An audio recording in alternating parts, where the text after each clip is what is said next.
hanya dari presensi kita saja, tapi beberapa presensi dari banyak dosen pengampu pun, baik di FK ataupun mungkin di fakultas lain pun juga mengalami hal yang sama, kendala yang sama. Apalagi seminggu sebelum Lebaran, sampai minggu lalu masih ada yang bermasalah. Bahkan sampai minggu ini pun ada beberapa kuliah dan praktikum saya pun yang juga hilang dari sister meskipun sudah presensi, baik dosen ataupun mahasiswanya. Jadi boleh sekali nanti minta tolong bagi teman-teman koordinator bisa membuat berita acara saja boleh ya, Dek. Serahkan ke saya, nanti akan saya tanda tangani. Terus saya mulai ya, biar nggak lama-lama. Sebelumnya maaf kalau misalnya suara saya agak-agak bindeng-bindeng gimana. Sama saya nggak, saya off video karena koneksi saya ternyata nggak bagus. Jadi tadi saya kelempar beberapa kali ya. Kalau ada yang tidak jelas, silahkan langsung ditanyakan. Langsung raise hand atau langsung menyampaikan pertanyaannya ya. Biar tidak terlalu lama. Ataupun nanti kelupaan kalau nunggu di akhir pertanyaannya. Bismillahirrahmanirrahim, saya mulai ya. Jadi untuk teman-teman di farmasi ini kan belajar tentang patologi. Yang di awal semester kemarin, teman-teman bertemunya dengan senior-senior saya dari patologi anatomi. Dr. Azam, Dr. Almunawir, Dr. Rena, saya nggak tahu ketemu atau tidak Dr. Rena ya. Nah, untuk yang semester ini, nah mulai setelah UTS sampai UAS nanti, teman-teman akan belajar tentang patologi klinik. Yang di patologi klinik Fakultas Kedokteran ini, stafnya adalah Dr. Rini Rianti SPPK, beliau sebagai kepala laboratoriumnya. Kemudian saya bukan SPPKD, saya hanya dokter umum yang kebetulan diberikan amanah untuk mengampu sebagai pengajar di laboratorium patologi klinik ini. Kemudian ada Dr. Elvia yang saat ini masih sekolah dan analis kami yaitu Mbak Soni. Dok, ada Dr. Aswini dan Dr. Binar. Ya, beliau berdua adalah dokter spesialis patologi klinik dari Subandi. Jadi sebagai dokdiknis atau dokter pendidik klinis di Rumah Sakit Dr. Subandi. Kemudian definisi dari patologi klinik adalah ilmu kedokteran yang mempelajari diagnosis penyakit melalui analisis laboratorium atas cairan tubuh, bisa dari darah, urin, dan jaringan yang menggunakan piranti kimiawi, mikrobiologi, hematologi, dan juga patologi molekuler. Jadi PK ini bukan untuk menegakkan diagnosis. Jadi patologi klinik ini hanya untuk membantu diagnosis. Memang ada beberapa pemeriksaan PK yang untuk menegakkan diagnosis, tapi salah sekali apabila banyak pasien ya, Dek, ya tiba-tiba nanti kalau teman-teman sudah menjadi apoteker, sudah punya apotek sendiri, sudah praktek di apoteknya masing-masing, tiba-tiba ada pasien yang bawa cuman hasil lab, contohnya nanti DL ya atau darah lengkap, menunjukkan ke teman-teman, terus minta obat ke teman-teman. Tidak semerta-merta hanya bisa dilihat dari itu. Ya, jadi harus hati-hati. Lebih baik disarankan untuk mendapatkan resep dari dokternya. Disarankan ke klinik terdekat untuk mendapatkan resep karena untuk penegakan suatu diagnosis bukan hanya dari pemeriksaan penunjang atau laboratorium, namanya juga pemeriksaan penunjang gitu. Jadi untuk penegakan diagnosis kita mulai dari anamnesis dan juga pemeriksaan fisik. Baru kalau dibutuhkan pemeriksaan penunjang, contohnya laboratorium atau dari radiologis, baru kita arahkan pasiennya untuk itu. Jadi nanti biasanya kan banyak di apotek-apotek biasanya tiba-tiba pasiennya sudah bawa hasil lab atau misalnya di lab di apotek ya, sekarang kan banyak tuh apotek yang menyediakan pemeriksaan glukosa, pemeriksaan kolesterol, pemeriksaan TG dan lain sebagainya. Kemudian teman-teman dari apotek menyarankan pengobatan dan lain sebagainya. Benar nggak, Dok? Sebenarnya sih tidak masalah, cuman prinsip dalam melakukan pemeriksaan itu banyak hal. Contohnya pemeriksaan kolesterol ya. Teman-teman melakukan pemeriksaan kolesterol saat itu juga tidak akan bisa dibaca hasilnya sebetulnya. Pasiennya harus berpuasa minimal 10 jam seharusnya. Jadi hati-hati apabila akan menyarankan suatu obat ya ke pasien pada saat nanti teman-teman sudah menjadi apoteker. Saya mulai dari hemopoiesis. Nah, hemopoiesis ini adalah berhubungan dengan asal-usul pembentukan dan perkembangan sel darah. Jadi hemopoiesis ini cerita tentang bagaimana sel darah itu mulai dari muncul sampai dia mati nanti. Untuk belajar tentang hemopoiesis ini teman-teman harus bacanya mulai dari awal. Ya, jadi kayak baca novel tidak bisa diputus tengah-tengah atau bacanya dari belakang itu tidak bisa. Kalau mau belajar lengkapnya, teman-teman bisa belajar di eh, buku Langman atau buku hematologi lengkapnya boleh. Cuman untuk teman-teman farmasis ya, jadi dari teman-teman yang akan menjadi apoteker nantinya, insya Allah sih sebenarnya hanya nice to know, bukan must to know. Jadi akan lebih baik sih kalau misalnya teman-teman mau belajar lebih jauhnya silahkan. Cuman untuk ilmu ini adalah ilmu nice to know saja bagi teman-teman. Ya. Jadi kondisi ini berlangsung terus-menerus seumur hidup, mulai dari teman-teman masih sebagai janin sampai nanti meninggal, proses ini akan berlangsung terus. Berlangsungnya secara mantap dan seimbang, mulai dari sel darah yang dibentuk akan sama dengan sel darah yang mati atau keluar dari pembuluh darah. Si proses hemopoiesis ini bermulai dari satu sel endohemopoiesis atau nanti di belakang-belakang saya akan singkat menjadi SIH ya.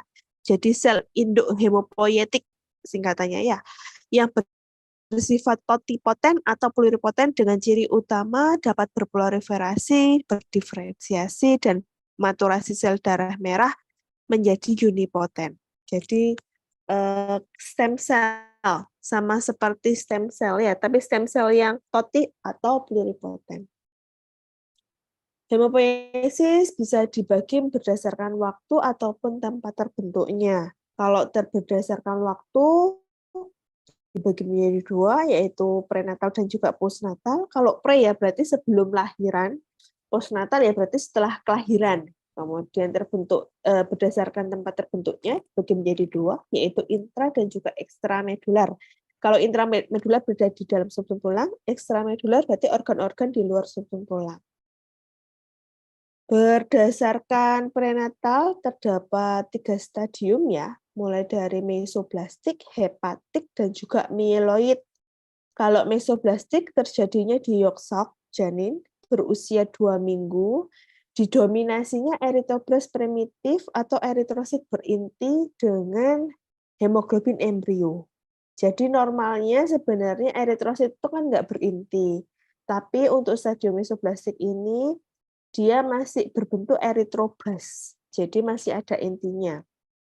Kemudian yang kedua yaitu stadium hepatik, sel endohemopoietiknya mulai bermigrasi tuh ke hati, kemudian ke limpa, dan juga ke kelenjar limfe. Dimulai 6 minggu sampai sebelum lahir.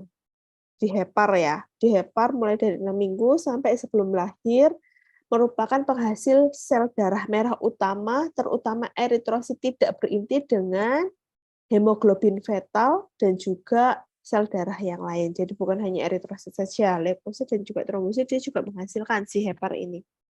Kalau limpa mulai dari 10 minggu, usia 10 minggu, dia mielopoiesisnya akan menurun mulai dari bulan kelima. Eritropoiesisnya juga akan menurun perlahan mulai sebelum lahir. Limfopoiesisnya akan tetap berjalan seumur hidup. Ya, si limpa ini.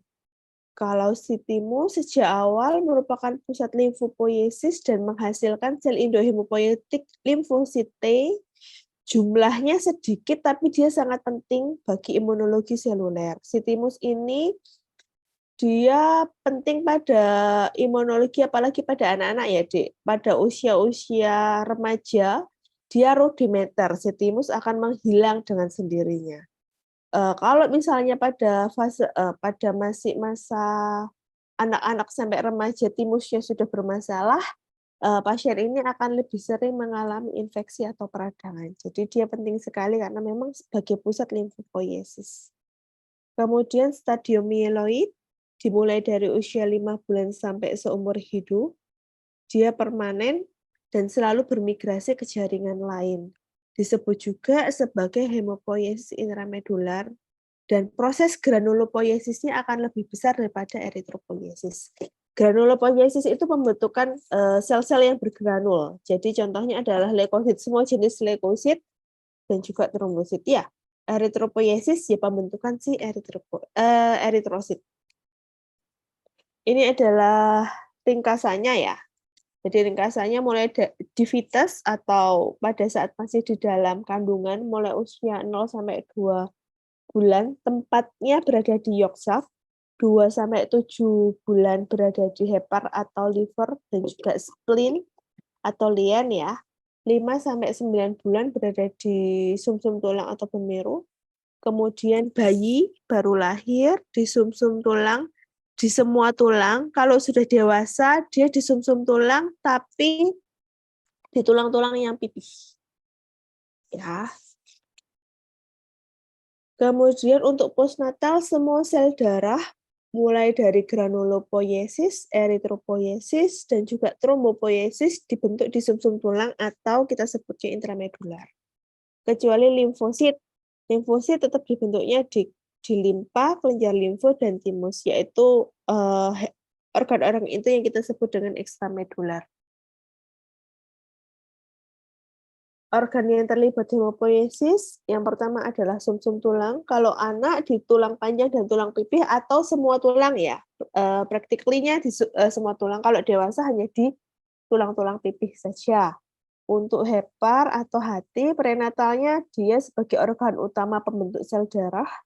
Setelah postnatal, setelah lahiran, menjadi hemopoiesis ekstramedular dalam keadaan tertentu. Jadi contohnya misalnya pada pasien-pasien dengan kondisi penyakit kronis ataupun misalnya sumsum tulangnya bermasalah, ada kanker di sumsum tulangnya, akhirnya hepar juga akan sebagai salah satu organ penghasil sel darah. Jadi dalam kondisi-kondisi tertentu, hepar ini yang mengkompensasi dalam proses hemopoiesis.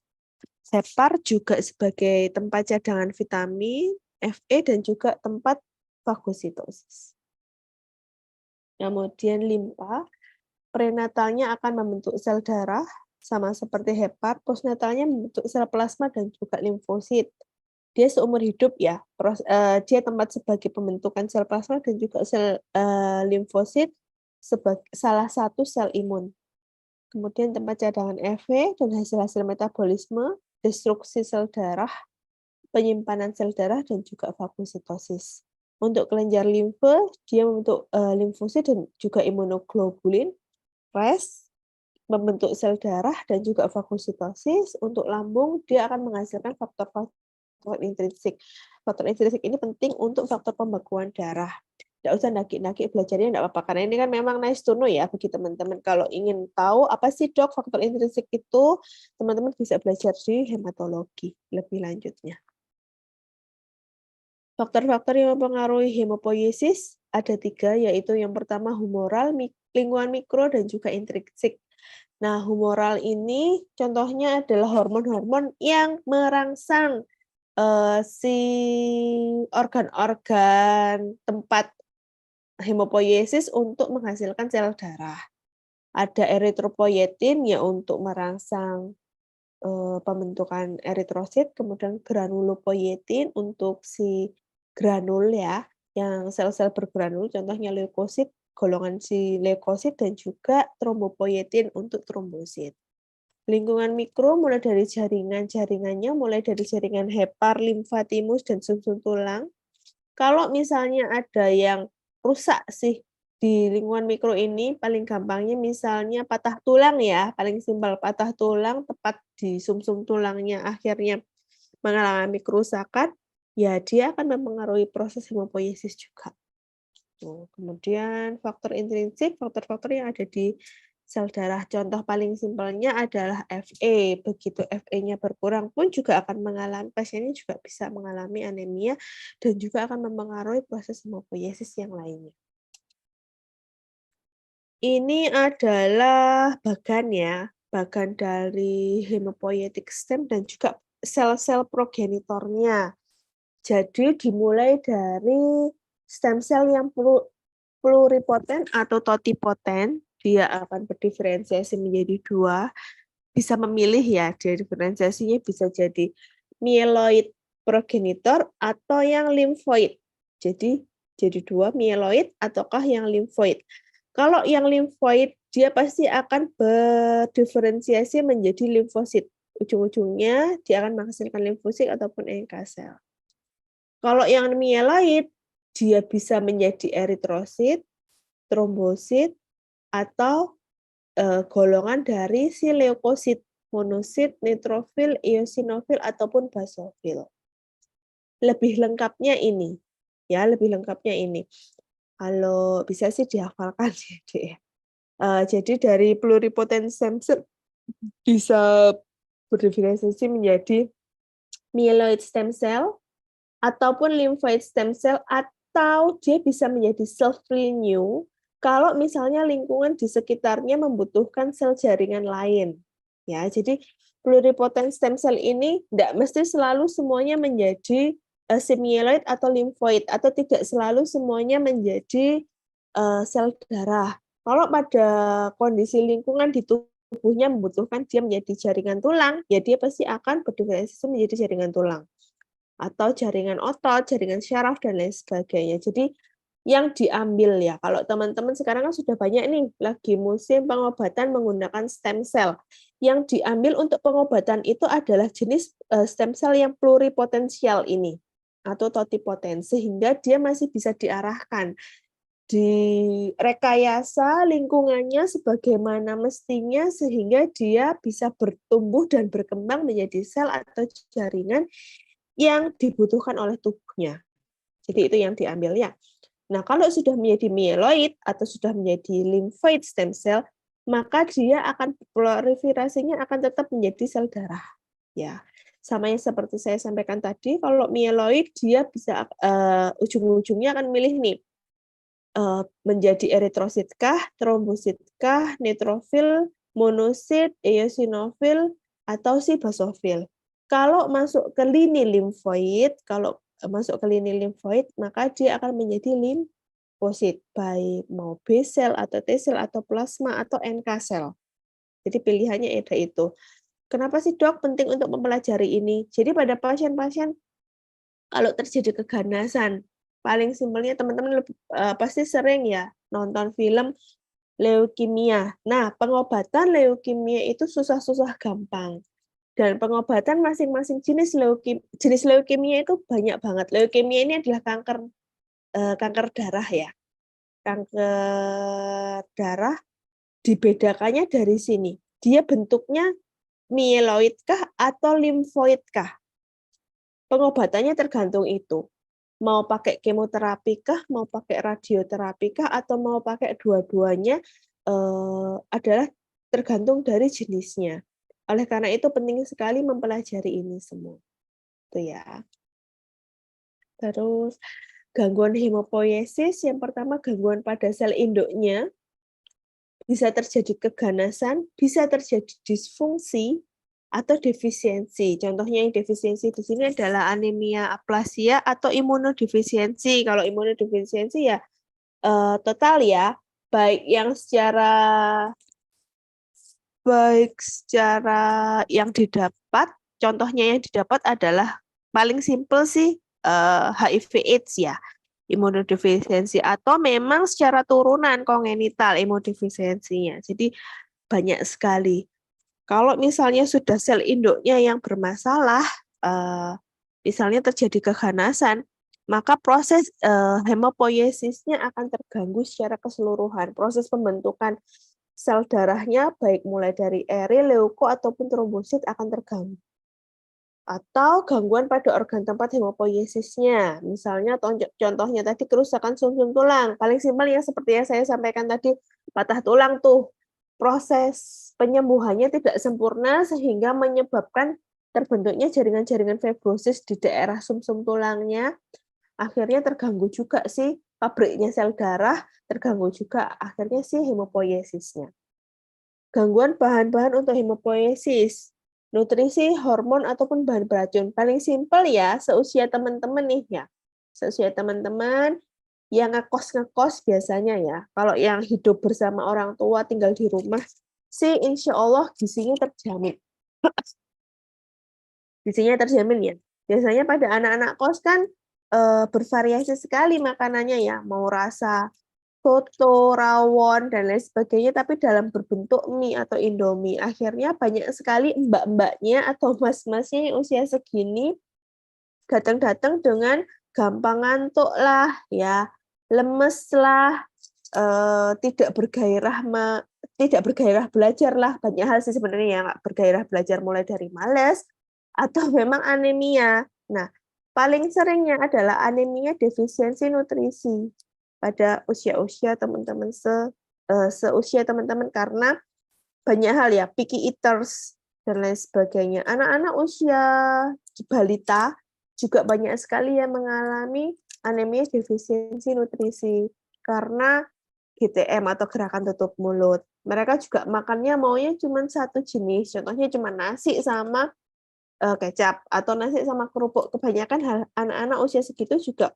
mengalami anemia defisiensi nutrisi. Atau mbak-mbaknya nih, saya yakin di usia SD ya, SD kelas berapa ya? Kelas 5, kelas 6 sampai usia SMP ada beberapa puskesmas, bukan hanya beberapa sih.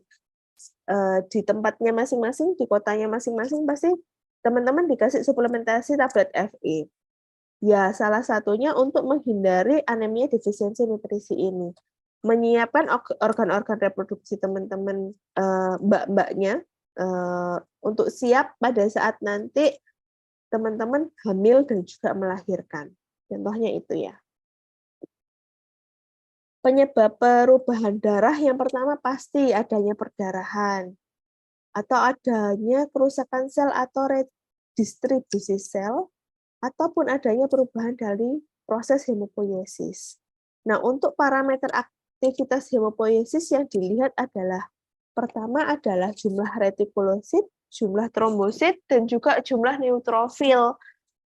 Dok, kalau biasanya kita lihat HB sama eritrosit gimana? Itu masih enggak baik ya, Dek, karena mereka umurnya panjang. Umur eritrosit itu 45 hari. Jadi perubahan hemopoiesisnya tidak segera tampak. Bleeding aktif, langsung dilihat HB sama eritrositnya kok masih baik-baik aja, Dok? Iya, jelas. Jadi lihatlah 3 parameter ini ya. Nanti kalau teman-teman ngeliat baik retikulosit, trombosit ataupun neutrofilnya. Terus kalau kehilangan darah antara anak sama dewasa, bedanya apa sih, Dok? Kalau kehilangan darah yang berbahaya di anak adalah proses kompensasinya akan membutuhkan waktu lebih lama, karena pada usia anak-anak semua semua jenis aktivitas di tubuhnya, baik hormonal ataupun yang lainnya itu diperuntukkan untuk tumbuh dan kembang. Sehingga kalau misalnya ada kehilangan darah, proses kompensasinya akan lebih lama. Gampang terjadi anemia. Kalau dewasa akan lebih cepat daripada anak-anak karena memang tubuh sudah tidak butuh untuk proses bertumbuh dan juga berkembang. Kecuali bertumbuh ke samping ya, beda lagi. Cuman kalau dewasa dia sudah punya fungsi sendiri untuk proses hemopoiesisnya, sehingga proses kompensasinya atau mekanisme kompensasinya akan lebih cepat daripada si anak-anak. Untuk produksi dan pelepasan sel darah, jadi sel darah itu dibuat di sekitar dinding sinusoid, ya. Ini adalah si sinusoid. Kemudian sel darah yang matur berbeda dengan makhluk hidup yang lainnya. Kalau makhluk hidup yang lainnya kayak manusia, tumbuhan, hewan, pada saat dia masih imatur, pada saat dia masih muda atau masih bayi, dia kan kecil nih. Kemudian semakin bertumbuh, semakin berkembang, semakin dewasa, semakin besar. Tapi kalau sel darah ini kebalikannya, Dek. Jadi itu yang perlu teman-teman ingat-ingat.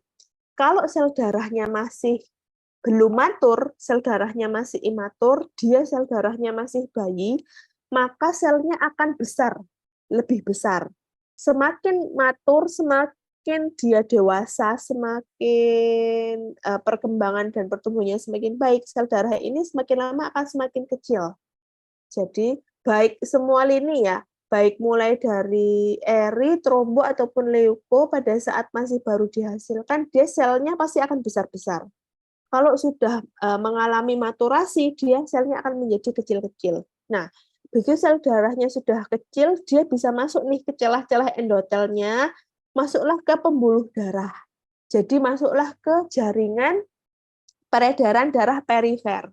Kalau teman-teman ngambil darah di ujung, dicubles ya, dicubles di ujung jari, atau ngambil darah yang ada di lengan, ngambil dari vena ataupun dari arteri, itu adalah sudah peredaran darah perifer.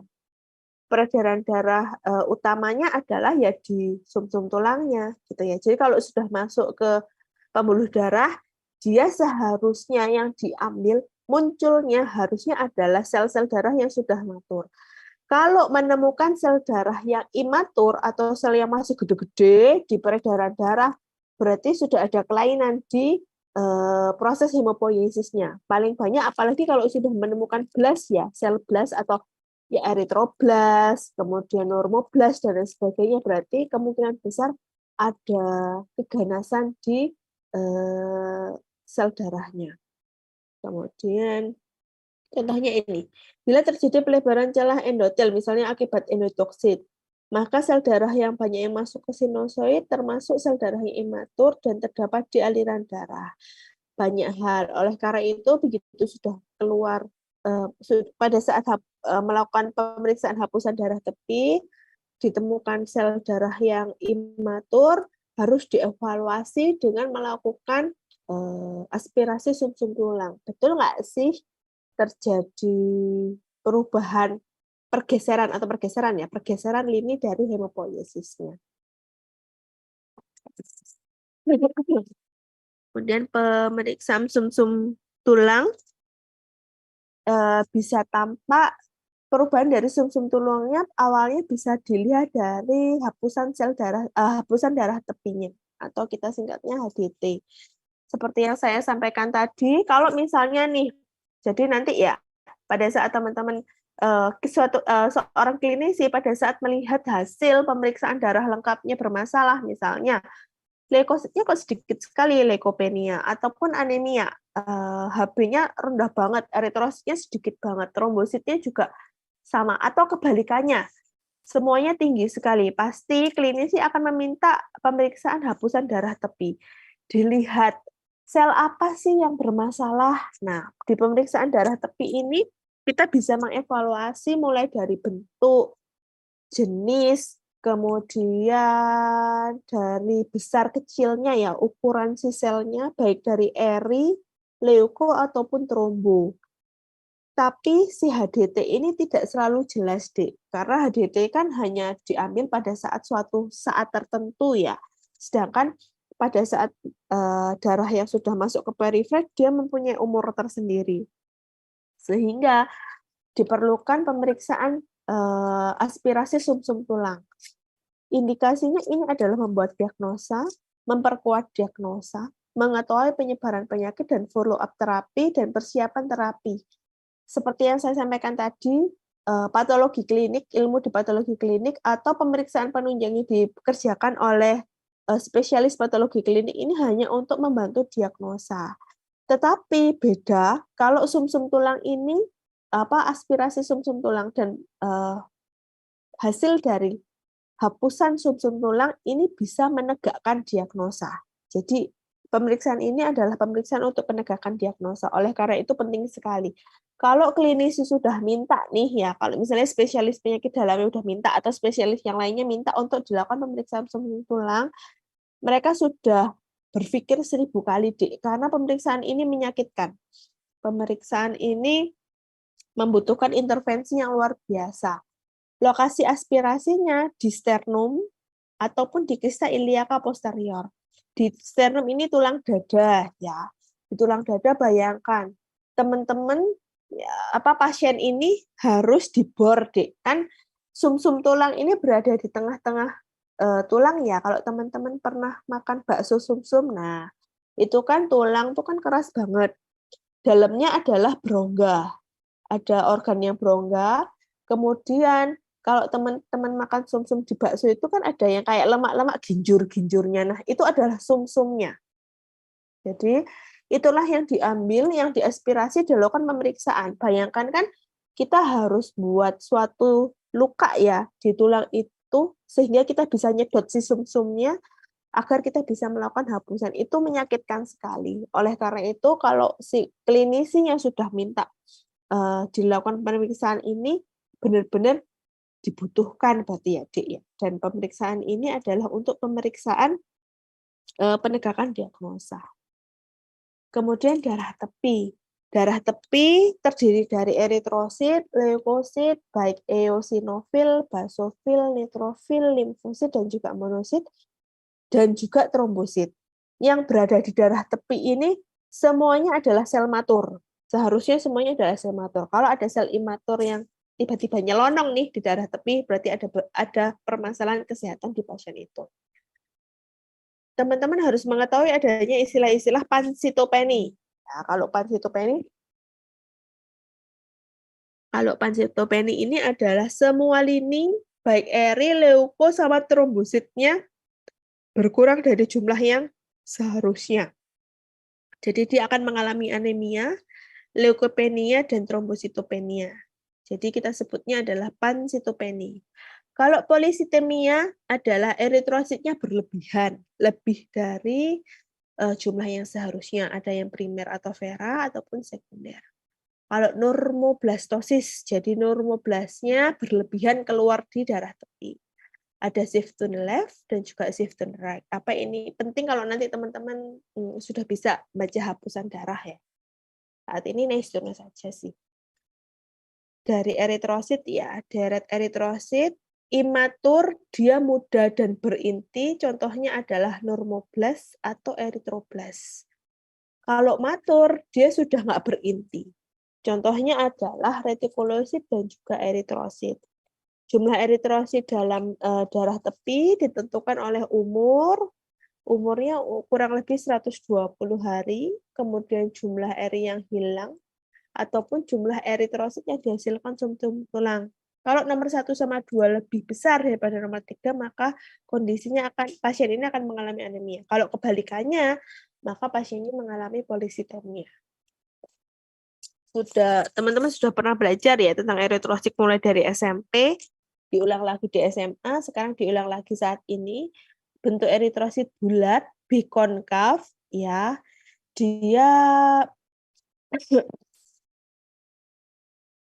Dia tugasnya sebagai hemostasis untuk keseimbangan oksigen di dalam tubuh. Pertama, di stimulusnya kalau misalnya ada hipoksia, ya ada hipoksia, ada penurunan dari eritrositnya, ada penurunan kadar hemoglobinnya, ada penurunan dari evapolitis dari oksigennya, maka kondisi ini akan menstimulasi ginjal untuk menghasilkan atau mengeluarkan si eritropoietin. Eritropoietin akan menstimulasi si sumsum tulang sehingga dia proses hemopoiesisnya diminta untuk menghasilkan si eritrosit. Akhirnya meningkatlah si eritropoiesis dan meningkatkan si jumlah eritrosit di dalam darah tepi sehingga kemampuan untuk darah membawa oksigen akan meningkat, akhirnya terjadi balance lagi dari proses hemostasisnya. Ya. Ini adalah deret eritrosit ya. Nih ya, dari sini ya. Dari sini dari proeritroblas ke eritrosit dia kan dari sel yang besar sekali kemudian berinti. Begitu sudah matur, selnya lebih kompak, lebih kecil, tapi tidak mempunyai inti. Itu adalah eritrosit ya. Jadi mulai dari proeritroblas bermaturasi menjadi eritroblas, yaitu basofilik eritroblas, kemudian polikromatofilic eritroblas, dan juga nomoblas.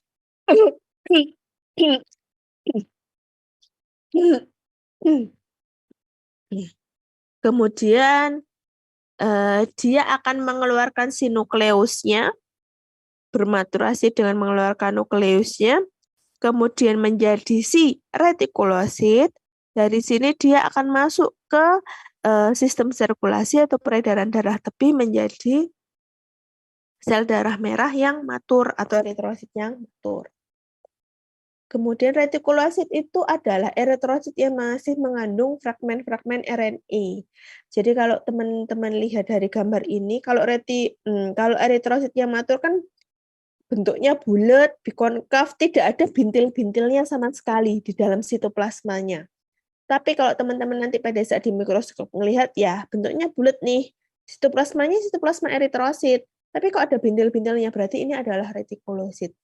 Ya, masih ada fragmen-fragmen RNA-nya. Jumlah retikulosit dalam darah tepi kurang lebih 0,5–1% dari jumlah eritrositnya. Ya, mencerminkan keaktifan sumsum tulang 2–3 hari dia akan bermaturasi menjadi eritrosit. Kalau jumlah retikulositnya rendah, berarti kemungkinan besar bisa terjadi anemia hemolisis, perdarahan mendadak, atau anemia dalam terapi. Anemia itu banyak deh ya jenisnya ya, jadi enggak usah bingung. Kemudian kalau retikulosidnya meningkat atau kita bilangnya retikulocytosis pada pasien-pasien dengan anemia aplasia, anemia defisiensi nutrisi, atau anemia karena penyakit penahun. Ini adalah jenis bentuknya retikulosit. Nah, kalau yang bulat-bulat ini, yang bentuknya bikonkav ini adalah si eritrosit ya, matur eritrosit. Kalau ada biru-birunya, ada bintil-bintilnya biru, ini adalah yang disebut dengan retikulosit. Ini ada beberapa tes untuk sel darah merah, hematokrit, retikulosit, HB, jumlah eritrosit, MCV, sama MCHG. Nanti kita bahas di slide kuliah saya yang selanjutnya setelah ini ya.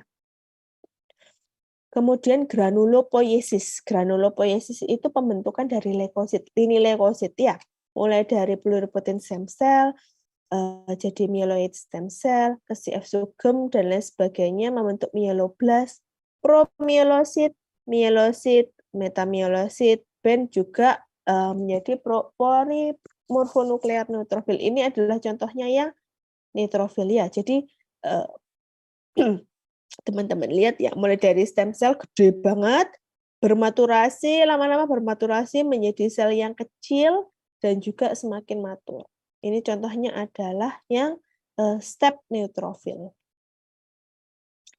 Basofil ada 2 macam, yaitu basofil darah dan juga basofil jaringan yang kita sebut menjadi mastosit. Jumlah di basofil ini di dalam darah tepi kurang lebih 0,5–1% dari leukosit. Kalau pada saat HDT belum tentu ketemu.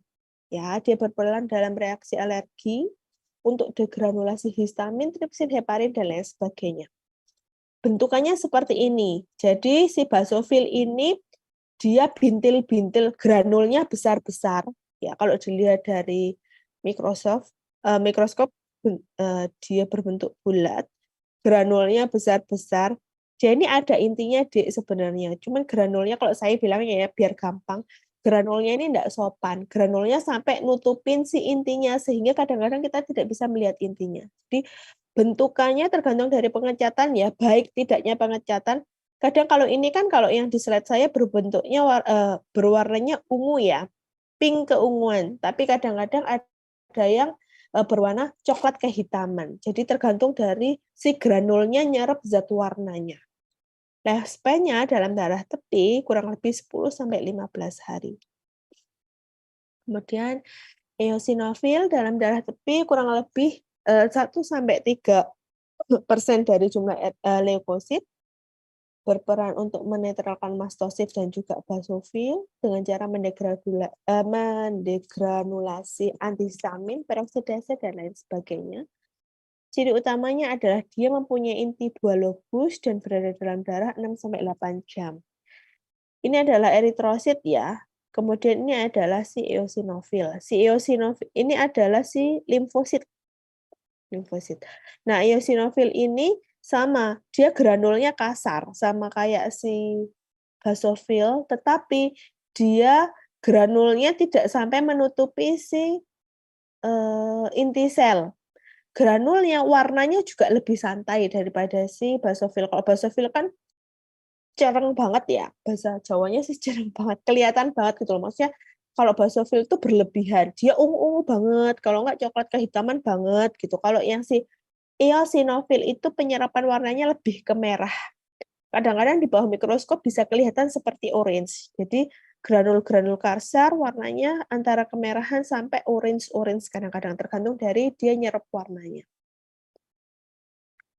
Kemudian neutrofil paling banyak di darah tepi kurang lebih 50-65%, fungsi utamanya sebagai fagositosis ya. Kemudian ini juga ada granul-granulnya si neutrofil ini. Tapi dia bintil-bintilnya nih, granul-granul di sitoplasmanya lebih lembut dibanding dua temannya yang tadi, dibanding si basofil sama si eosinofil. Kita sebutnya adalah fine neutrophilic granules pink cytoplasm. Ya, ini adalah neutrofil, ini adalah yang step neutrofil, ini adalah yang band neutrofil. Ini, satu ini jangan salah, ini adalah limfosit ya. Terus monosit jumlahnya dalam darah tepi kurang lebih 3% dari jenis dari jumlah leukositnya. Terdapat dua jenis yaitu monosit kalau berada di darah, kalau sudah berada di jaringan namanya adalah makrofag. Intinya seperti ginjal dan lifespan-nya kurang lebih 1-5 hari di dalam darah tepi. Di dalam gambar ini adalah sel darah merah atau eritrosit, yang bintil-bintil ini adalah platelets atau trombosit ya. Ini adalah si neutrofil, jadi dia bentuknya bulat, kemudian sitoplasmanya ada bintil-bintilnya tapi halus, ya. Kemudian si inti selnya dia lebih dari 2 lobus, dia berarti adalah si step neutrofil. Kemudian ini adalah limfosit. Bedanya apa dok antara limfosit sama misalnya monosit ya. Ini perbandingan antara sitoplasma sama intinya gede banget. Nah, ukuran normal si eritrosit dilihat dari inti dari limfosit kecil. Ya, harusnya normalnya segini dari si ukurannya si eritrosit. Kalau si monosit, dia bentukan si intinya kayak ginjal. Bentukan ginjal itu kayak kacang, kayak bin. Ya, bentukannya seperti ini. Si sitoplasmanya bergranul lebih kasar daripada granulnya si neutrofil. Ya, jadi bintik-bintik gini lebih kasar daripada si neutrofil. Itu adalah si monosit. Kemudian limfosit. Ini adalah limfosit ya. Eritrosit dan juga si trombosit. Dia berada di jaringan di peredaran darah tepi kurang lebih 25-45% dari jumlah leukosit. Dia bisa berdegenerasi dari limfosit menjadi sel B, B1, B2 dan lain sebagainya ya, dan NK sel. Tapi kalau dalam bentukan hapusan darah tepi ini bentukannya hanya begini.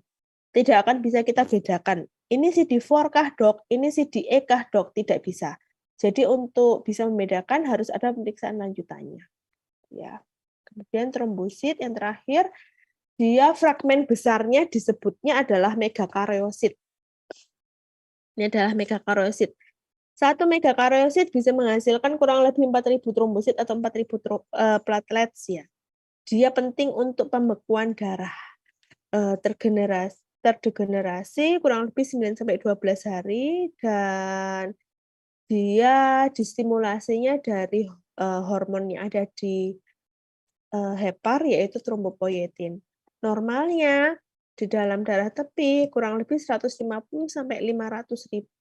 Nah, trombosit ini paling penting, paling simpel ya Dek, karena kita hidup di daerah tropis.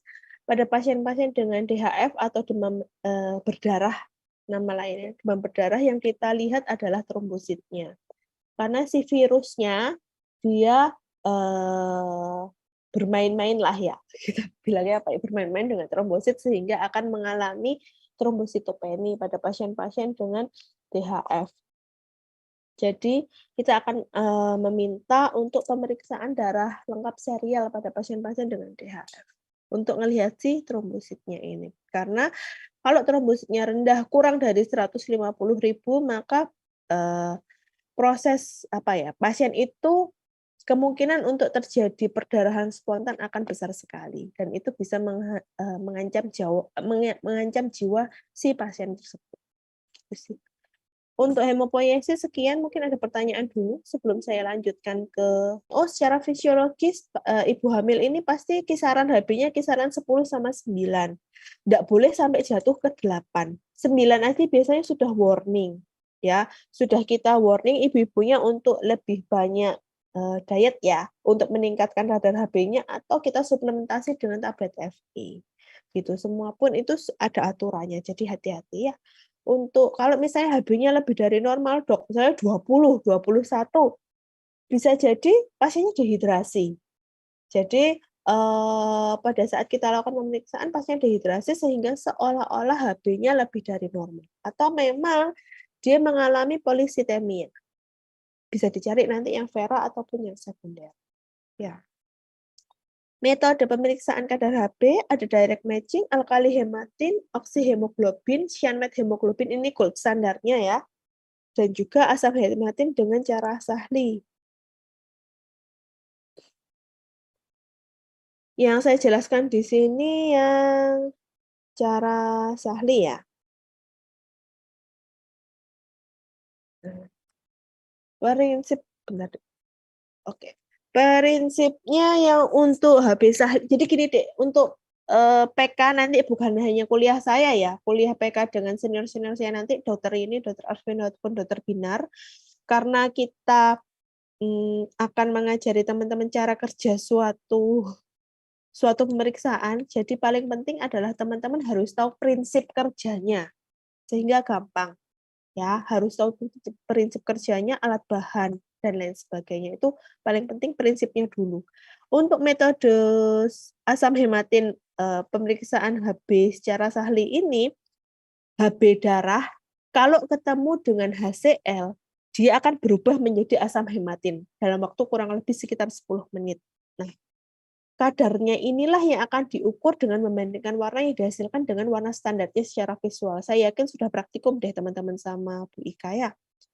Si asam hematin ini diajarkan dengan Aquades sampai warnanya sama dengan warna standarnya dibaca di kadar HB pada skala ditabung Sahli. Keadaan ini penting, Dek. Jadi pada pasien-pasien dengan perdarahan saluran cerna bagian atas, di lambung ini kan ada HCl. Di lambung ini ada HCl. Nah, kalau HCl ini ketemu dengan si HCl ini ketemu dengan si bentar deh, kok hilang. Si HCl ini ketemu sama si darah, dia akan membentuk asam hematin. Sehingga pasien yang manifestasi klinis dari pasiennya, dia akan muntah berwarna kehitaman atau BAB kehitaman. Berarti ada perdarahan. Perdarahannya di saluran cerna bagian atas. Di atasnya si lambung lah, pokoknya kan ketemu hasilnya si lambung. Itu pentingnya di proses klinisnya. Cara ini memang cepat, simple, murah, tapi akurasinya kurang. Jadi kesalahannya lebih dari 10%. Karena tidak semua HB-nya dirubah jadi asam hematin, misalnya methemoglobin, sulfhemoglobin, ataupun karboksihemoglobin. Ini adalah set alatnya ya, yang dibutuhkan HCl sama Aquades. Alatnya adalah hemoglobinometer atau hemometer dari Sahli Adam, terdiri dari gelas coklat. Ini adalah gelas coklatnya, warna standarnya, tabung hemometer, pipet Sahli, pengaduk dari gelas, dan pipet Pasteur. Setnya adalah seperti ini. Jadi ini adalah pipet Sahlinya, kemudian standar Sahlinya atau warna standarnya. Nanti ini adalah tabung hemometernya. Nah, tabung hemometernya ini nanti dimasukkan ke tengah-tengah sini, dibandingkan dengan warna standarnya di kanan kiri ini. Ini adalah steering rod atau pengaduk sama pipet. Teknik pemeriksaannya diisi tabung hemometer dengan larutan hasil 0,1 N sampai tanda 2 gram. Kemudian diambil darahnya menggunakan pipet Sahli sampai tanda 20 mikro, dibersihkan bagian luarnya, dimasukkan darahnya ke tabung hemometer, dipipeting, kemudian diinkubasi selama 10 menit. Setelah 10 menit dimasukkan ke sini ya. Setelah 10 menit si hemometernya ini dimasukkan ke sini, ditetesi sama aquade sedikit demi sedikit, diaduk pelan-pelan, kemudian dibandingkan dengan warna di sampingnya. Kalau warnanya sudah sama, dibacalah si meniskusnya ya, dibaca di meniskusnya skala di tabung hemometernya. Berapakah skalanya? Itu adalah kadar hemoglobinnya. Untung ruginya, untungnya simple bedside test dan bahan dan alatnya murah, tapi kerugiannya banyak banget. Oleh karena itu ini hanyalah pemeriksaan tapisan biasanya pada pusat layanan kesehatan Pratama ya, klinik Pratama ataupun apa namanya puskesmas biasanya menggunakannya yang ini Sahli karena memang gampang banget. Ruginya mudah terjadi visual error, kemudian warna dari asam hematinya nggak stabil. Kalau sudah sampai puncaknya nih, harus segera dibaca, jangan dibiarkan lama-lama, kan dia pasti akan memudar.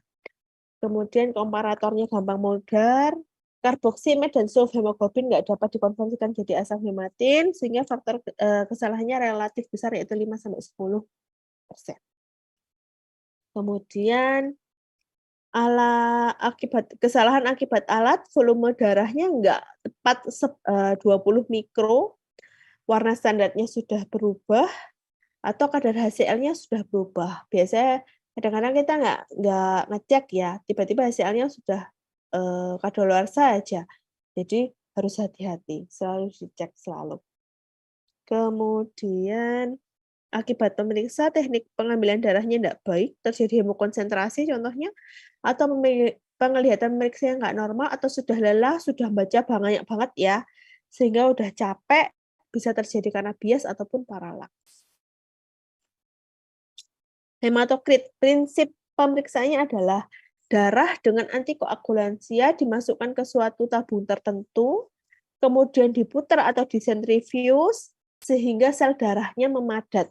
Ini beda dengan LED nanti ya. Kalau hematokrit ini eritrosit leukositnya itu diputar dipaksa untuk memadat. Tapi kalau yang LED nanti laju darah itu sel-sel darahnya dibiarkan untuk mengendap dengan sendirinya. Nah, presentasi volume dari sel darah merah yang memadat dibandingkan dengan volume darah total. Ini adalah nilai hematokrit. Metode pemeriksaannya ada 3, ada makro, mikro, sama elektronik. Nanti kita pakainya yang mikro, pakai tabung kapiler yang akan saya jelaskan lebih lanjutnya. Jadi ini ya hematokrit. Presentase volume sel darah merah terhadap volume darah keseluruhan. Parameter untuk menentukan kriteria anemia dan harga normalnya bervariasi dari jumlah Hb-nya. Laki-laki kurang lebih 45-47%, kalau cewek 40-42%. Nih ya, jadi diambil darah, dimasukkan ke suatu tabung tertentu. Ini adalah contoh yang Winthrop ya, yang makro ya. Diputar atau disentrifius, nanti setelah diputar akan terbentuk 3 lapisan seperti ini. Yang pertama adalah plasma, yang kedua adalah bavikut. Bavikut ini terdiri dari leukosit sama trombosit. Kemudian yang ketiga adalah terdiri dari eritrosit.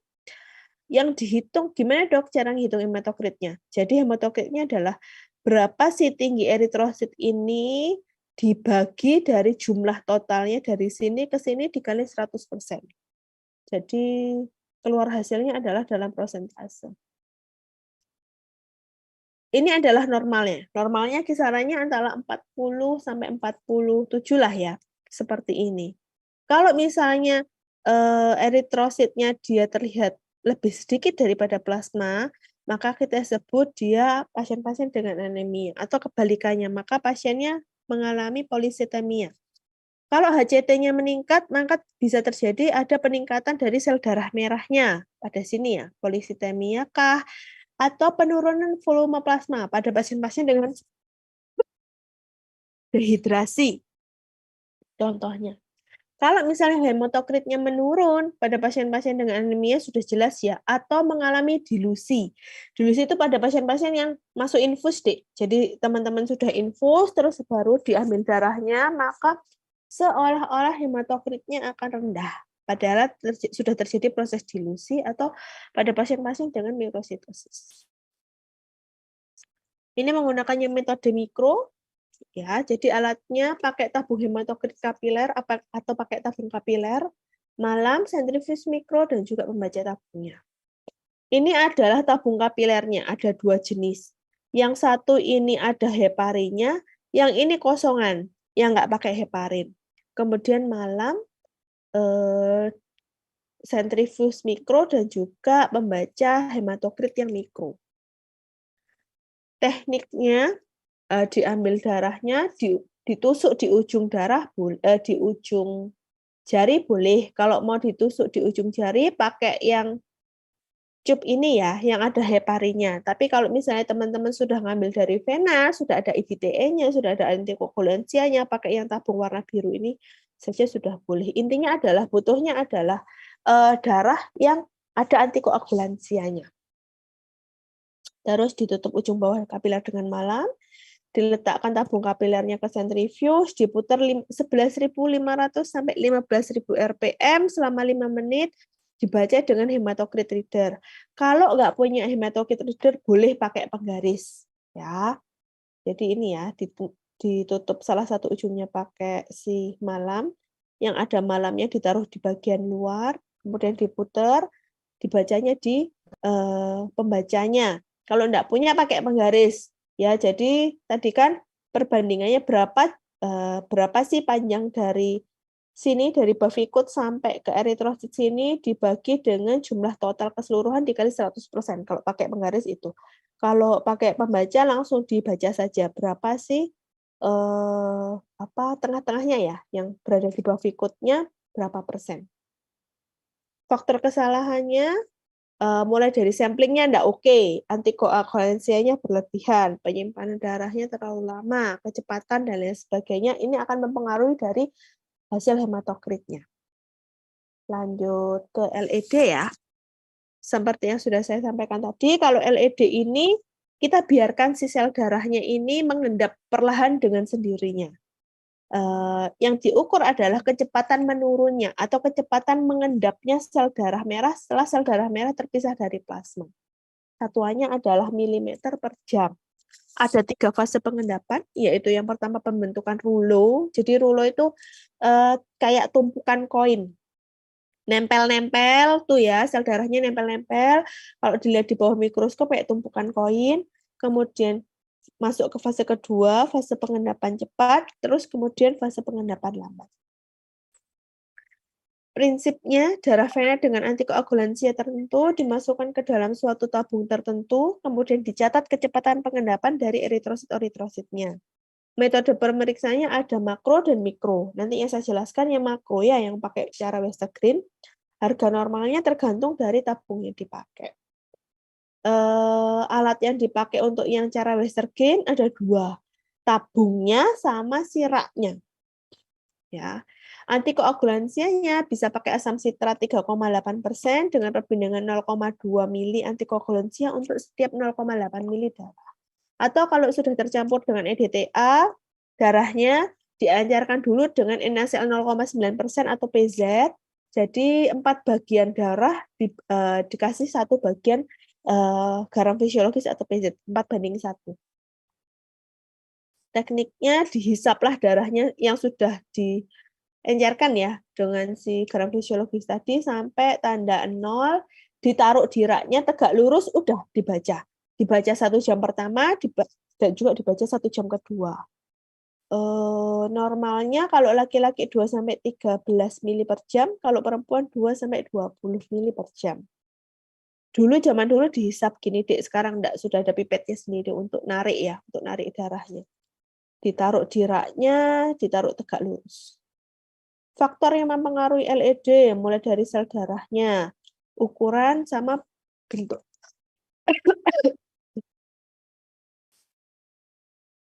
Kemudian faktor komposisi plasma, dan juga faktor mekanis. Paling sering sih kalau teman-teman praktikum karena faktor mekanis ya, jadi nggak boleh miring, nggak boleh ada gelembung di antara tabung LED-nya, karena akan mempengaruhi dari hasil LED-nya. Hal-hal yang perlu diperhatikan dalam pemeriksaan LED, antikoagulansia sama darahnya wajib tercampur, terus nggak boleh ada hemolisis, tabung yang dipakai harus bersih dan kering, posisi tabung harus benar-benar tegak lurus, tidak boleh ada gelembung udara di kolom darahnya, dan penentuan LED sebaiknya cepat ya, langsung dikerjakan begitu ambil darah, dapat darah langsung dikerjakan. Ke hitung eri, leuko, dan trombosit, saya yakin teman-teman sudah praktikum ya sama Bu Ika. Jadi saya akan menjelaskan secara cepat saja ya. Yang dipakai reagennya untuk leukosit pakai larutan Bruch, kalau eritrosit pakai Hayem, kalau trombosit pakai Rasecker. Alatnya sama, yang dipakai adalah kamar hitung Improved Neubauer dengan pipet pengencer dari Thoma yang untuk eri dan juga untuk leukosit, plus mikroskop. Ini adalah set alatnya. Ini adalah pipet Thomanya yang untuk eritrosit, warna beads-nya merah. Kemudian ini adalah pipet Thoma yang untuk leukosit, warna beads-nya warnanya putih ya. Sama ini adalah kamar hitungnya. Ini counting areanya, ini kamar hitungnya di sini ya. Nah ini yang jelas. Kelihatan ya, tipis banget, kelihatan tipis banget. Ini adalah kamar hitungnya satu, ini juga satu. Nah, di dalam kamar hitung nanti akan kelihatannya seperti ini kalau sudah dilihat di mikroskop. Ada yang bentuknya W ini untuk si leukosit ya. Kemudian yang warnanya merah ini 1, 2, 3, 4, 5 untuk yang eritrosit. Nih ya. Nanti cara menghitungnya atas dan juga sebelah kiri dihitung, bawah dan sebelah kanan tidak dihitung. Ya, cara menghitungnya alurnya seperti ini ya. Ke sini, membentuk alur seperti ini.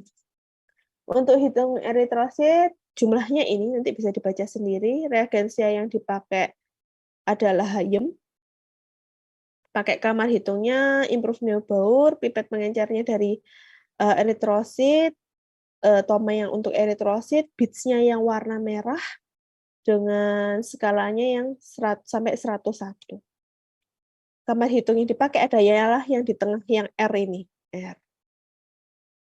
Prosedurnya, disiapkan kamar hitungnya, dikasih gelas penutupnya, diletakkan di mikroskop pakai objektif 45, dicari dulu daerah hitungnya, dihisap darahnya yang sudah pakai antikoagulansia EDTA ya, terus dimasukkan ke pipet Thomanya sampai tanda 0,5, diencerkan larutan Hayem sampai tanda 101, berarti artinya ini diencerkan 200 kali ya.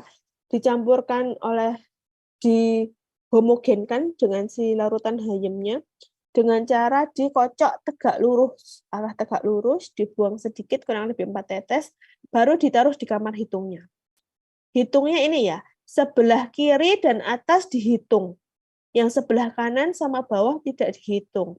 Kalau saya maunya sebelah kanan sebelah kanan sama bawah menghitungnya boleh nggak dok? Boleh, sakarep. Sebenarnya itu terserah, yang penting jumlah yang dihitung itu benar.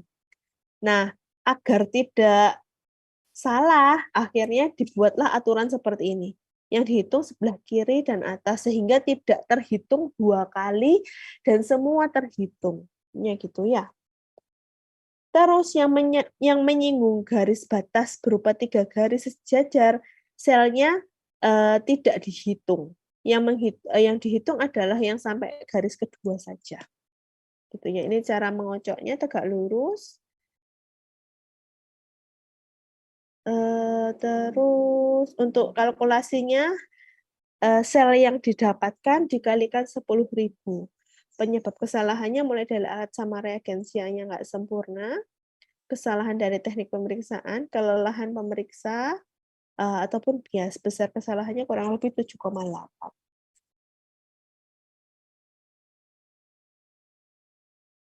Terus hitung leukosit, normalnya ini ya, dipengaruhi dari variasi diurnal. Jumlah pada siang hari lebih besar daripada pagi hari. Jelas karena pada siang hari kan teman-teman beraktivitas nih, kecuali pasien-pasien yang nokturnal ya. Jadi nokturnal itu meleknya pada malam hari, tidurnya pada siang hari. Berarti pada malam hari dia leukositnya akan lebih banyak daripada pagi hari.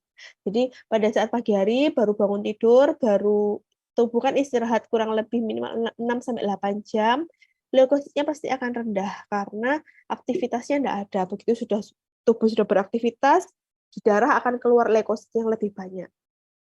Ya, leukosit akan meningkat pada pasien-pasien yang pos olahraga, tegang ataupun cemas. Reagensianya digunakan adalah larutan tuk. Kamar hitungnya yang dipakai sama Improve Neobaur, pipet pengencernya dari Tomo untuk yang leukosit yang bitsnya warna putih.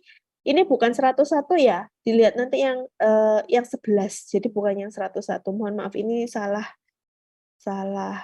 menampilkan. Terus kamar hitung yang dipakai itu yang W, ini ya 1, 2, 3, 4. Sama sih kayak yang si eritrosit tadi. Cuman yang dipakai kamar hitungnya yang W, kalau yang tadi kan yang R. Setelah dibaca hasil yang didapat berapa sel jumlahnya dikalikan 50. Sebab kesalahannya sama seperti eritrosit. Besar kesalahannya kurang lebih sama ya 10%.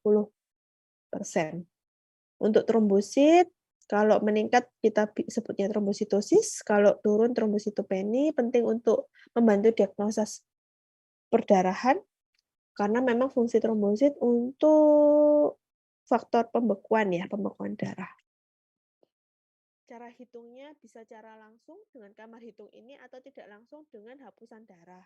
Kalau hapusan darah ada interpretasi nanti hitung jenis trombosit kesan menurun atau kesan meningkat. Cara bacanya seperti itu. Untuk cara langsung, reagensinya menggunakan Reisecker, alatnya sama pakai kamar hitung Improve Neobaur, pipet pengencernya pakai pipet Toma yang eritrosit, tapi tempat menghitungnya menggunakan kamar hitung yang leukosit. Jadi hati-hati ya. Jadi ini pakai pipet Toma yang eritrosit yang bitsnya warna merah yang skalanya sampai 101, tetapi kamar hitungnya pakai kamar hitung yang W ini ya, kamar hitung leukosit. Dihitung di 1, 2, 3, 4. Prosedurnya sama seperti yang lainnya ya. Jumlah sel yang didapatkan dikali 500, sebab kesalahannya sama dengan eritrosit sama limfosit. Dari sini ada pertanyaan